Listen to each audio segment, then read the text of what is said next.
안녕하세요. 피부로 떠나는 여행 가이드 피부과 전문의 노성민입니다.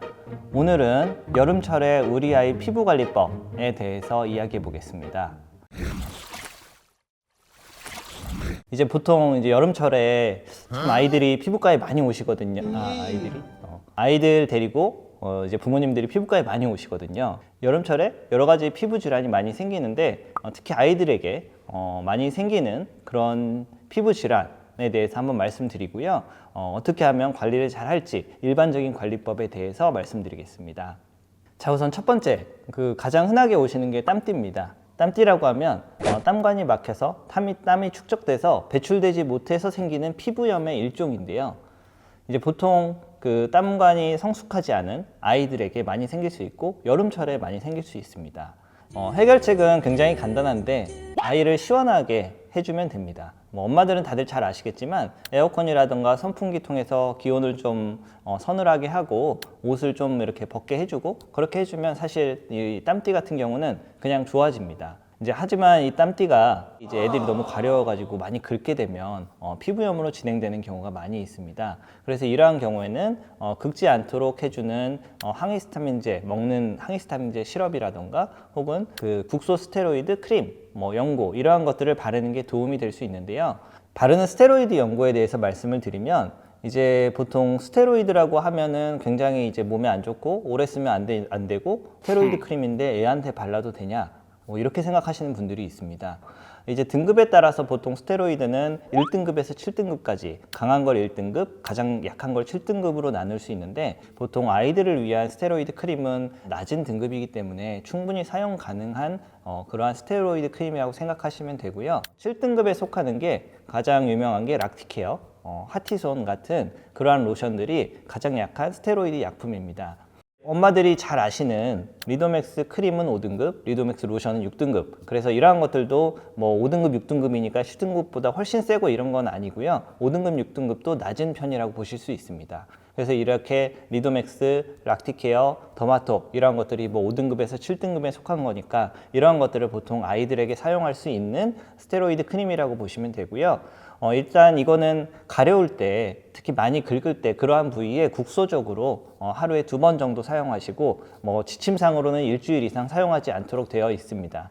보통 3, 4일 정도 사용하면 좋아지니까 그 정도 쓰는데 애들한테 큰일이 난다거나 문제가 생기거나 이러한 일은 전혀 없으니까 걱정 안 하시고 그 정도는 쓰실 수 있습니다. 자, 두 번째, 기저귀 피부염. 이건 조금 더 영아 0세에서 2, 3세 이러한 애들에게 많이 발생하는 건데요. 기저귀 피부염은 사실 자극, 접촉 피부염의 일종입니다. 기저귀가 있는 부위가 너무 습하게 되면 피부의 장벽이 무너지고 그래서 뭔가 외부 물질이 쉽게 들어갈 수 있는데요. 외부에 있는 자극원이 쉽게 들어가고 세균이나 곰팡이도 쉽게 들어갈 수 있어서 그 안쪽에서 염증이 일어나고 감염이 일어나는 그러한 것들을 기저귀 발진, 기저귀 피부염이라고 부릅니다. 치료법도 앞에 땀띠랑 마찬가지로 굉장히 간단한데 사실은 이 기저귀를 그냥 벗겨놓으면 돼요. 그래서 벗겨놓고 시원하게 해주면 사실은 시간이 지나면 좋아지고요. 기저귀 안쪽에 있는 대변, 소변이 피부에 닿을수록 그 피부 증상이 악화되기 때문에 자주자주 기저귀를 갈아주면 되고 흡수력이 좋은 기저귀를 사용하면 됩니다. 보통 기저귀 피부염에 도움이 되는 성분들이 징크 옥사이드 그리고 덱스판테놀 이러한 성분들이 이러한 기저귀 발진에 도움이 되는데요. 징크 옥사이드 성분으로 유명한 크림이 보소미 크림이고 덱스판테놀이 들어간 성분 유명한 크림이 비판텐이니까 그러한 것들은 다 도움이 되는 그러한 크림이고요. 그리고 바세린이나 혹은 보습제 같은 거를 갈 때마다 이렇게 발라주시면 피부 장벽을 좀 보호해주는 역할이 있어서 이러한 것도 도움이 됩니다.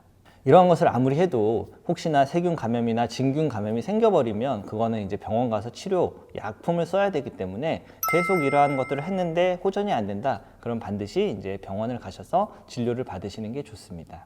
피부 트래블러.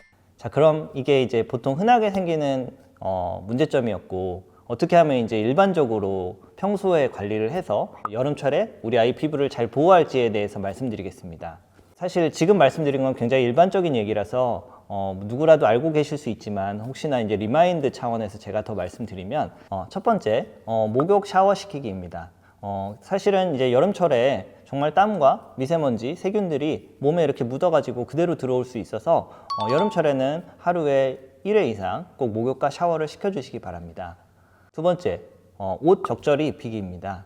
사실 이제 여름철에 너무 꽉 끼는 옷을 입히는 사람은 별로 없겠죠. 애들한테는 시원하게 좀 헐렁한 옷 입혀주시는 게 좋고요. 가능하면 면으로 된 천을 입혀주는 게 좋고, 굉장히 더울 수 있으니까 얇은 걸로, 혹시 이제 추운데 가더라도 얇은 걸로 여러 겹 이렇게 해서 뭐 좀 더워지면 이렇게 하나씩 벗을 수 있게 그렇게 해주시는 게 좋습니다.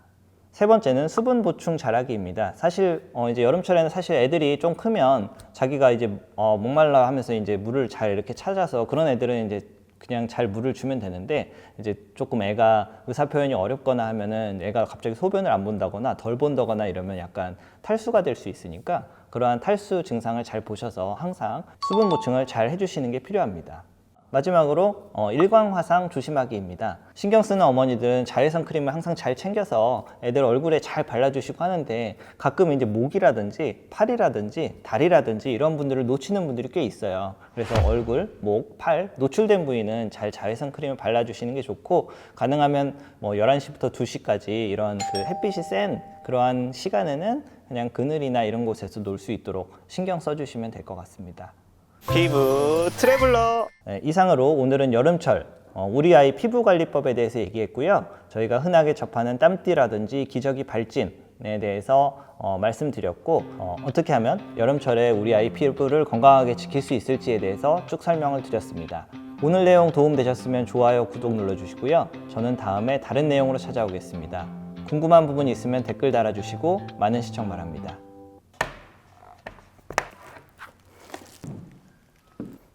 끝.